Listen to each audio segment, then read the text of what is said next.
ನಮಸ್ಕಾರ. ನನ್ನ ಆತ್ಮೀಯ ಬಂಧು ಮಿತ್ರರೇ, ತಮ್ಮೆಲ್ಲರಿಗೂ ನಮಸ್ಕಾರ. SIR ಅಂತಕ್ಕಂಥದ್ದು ಕರ್ನಾಟಕದಲ್ಲಿ ಈಗ ತಾನೇ ಸ್ಟಾರ್ಟ್ ಆಗಿದೆ. ದಿನಾಂಕ 30ರಿಂದ ನಮ್ಮ BLOಗಳು ಮನೆ ಮನೆಗೆ ತೆರಳಿ ನಿಮ್ಮ ಇಮ್ಯುನೇಷನ್ ಫಾರ್ಮನ್ನು ಕೊಡ್ತಾ ಇದ್ದಾರೆ. ಆ ಫಾರ್ಮನ್ನು ತಗೊಂಡು ಅದ್ರ ಮೇಲೆ ಡೈರೆಕ್ಟ್ ಬರ್ಲಿಕ್ಕೆ ಹೋಗ್ಬೇಡ್ರಿ. ಯಾಕಂದ್ರೆ 1-2 ಜಿರಾಕ್ಸ್ ಮಾಡಿ ಇಟ್ಕೊಂಡು ಆ ಜಿರಾಕ್ಸ್ ಮೇಲೆ ಮೊದಲು ಎಲ್ಲ ತುಂಬ್ರಿ. ಕರೆಕ್ಟ್ ಅನಿಸ್ತಾ ಆ ಒರಿಜಿನಲ್ ಡಾಕ್ಯುಮೆಂಟ್ಸ್ ಮೇಲೆ ತಾವು ಫಿಲಪ್ ಮಾಡಿ BLOರಿಗೆ ಕೊಡ್ರಿ.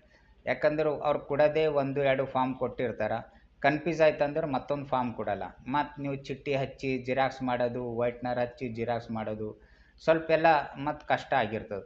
ಹಾಗಾಗಿ ಮೊದಲೇ ಅವ್ರು ಫಾರ್ಮ್ ಕೊಟ್ಟಾಗ 1-2 ಜಿರಾಕ್ಸ್ ಮಾಡಿಕೊಂಡು ಆ ಜಿರಾಕ್ಸ್ ಮೇಲೆ ಕರೆಕ್ಟಾಗಿ ಫಿಲ್ ಮಾಡಿರಿ. ಫಿಲ್ ಮಾಡಿ ನಿಮ್ಗೆ ಕರೆಕ್ಟ್ ಅನ್ನಿಸ್ತಾ ನಂತರ ಒರಿಜಿನಲ್ ಡಾಕ್ಯುಮೆಂಟ್ಸ್ ಮೇಲೆ ನೀವು ಫಿಲಪ್ ಮಾಡಿ BLOರಿಗೆ ಕೊಡಿರಿ. ಆಲ್ರೆಡಿ ಆ ಡಾಕ್ಯುಮೆಂಟ್ಸ್ ಮೇಲೆ ಒಂದು ಹಳೆ ಫೋಟೋ ನಿಮ್ಮದಿದೆ, ಇಲ್ಲ ಅಂತೀರ ಒಂದು ಹೊಸ ಫೋಟೋ ಕೂಡ ಅದಕ್ಕೆ ನೀವು ಅಂಟಿಸಿ ಕೂಡ ಕೊಡ್ಬೋದು. ಅದ್ರ ಜೊತೆಯಲ್ಲಿ ಆ ಫಾರ್ಮ್ ಮೇಲೆ ನಿಮ್ಮದೊಂದು ಸಿಗ್ನೇಚರ್ ಮಾಡಿರಿ. ಕೆಳಗಡೆ ಒಂದು BLO ಸಿಗ್ನೇಚರ್ ಇರ್ತದೆ. 2 ಡಾಕ್ಯುಮೆಂಟ್ಸ್ ಮೇಲೆ ಸಿಗ್ನೇಚರ್ ತೊಗೊಂಡು ಒಂದು ಅವ್ರಿಗೆ ಕೊಟ್ಬಿಡ್ರಿ, ಒಂದು ನಿಮ್ಮ ಕಡೆ ಇಟ್ಕೊಂಡು ಬಿಡ್ರಿ. ಯಾಕಂದ್ರೆ ನಾಳಿನ ದಿನ ಏನರ ಹೆಚ್ಚು ಕಡಿಮೆ ಆಯ್ತು ಅಂದರೆ ನಿಮ್ಮಲ್ಲೊಂದು ಪ್ರೂಫ್ ಇರುತ್ತೆ. ಹಾಗಾಗಿ ನಮ್ಮದೊಂದು ರಿಕ್ವೆಸ್ಟ್ ಅದ, ಅವ್ರು BLO ಕೊಟ್ಟಿದ್ದ ಡಾಕ್ಯುಮೆಂಟ್ಸನ್ನು 1-2 ಸೆಟ್ ಜಿರಾಕ್ಸ್ ಮಾಡಿಕೊಂಡು ಕರೆಕ್ಟು ಫುಲ್ಫಿಲ್ ಮಾಡಿ ತಾವೆಲ್ಲರೂ ಕೊಡ್ರಿ. ಆಮೇಲೆ ಯಾರೂ ಮಿಸ್ ಆಗಬೇಡ್ರಿ. ಯಾಕಂದ್ರೆ ವೋಟರ್ದು ಲಿಸ್ಟ್ದಾಗಿಂದ ಹೆಸರು ಯಾರ್ದು ಕಟ್ ಆಗಬಾರ್ದು.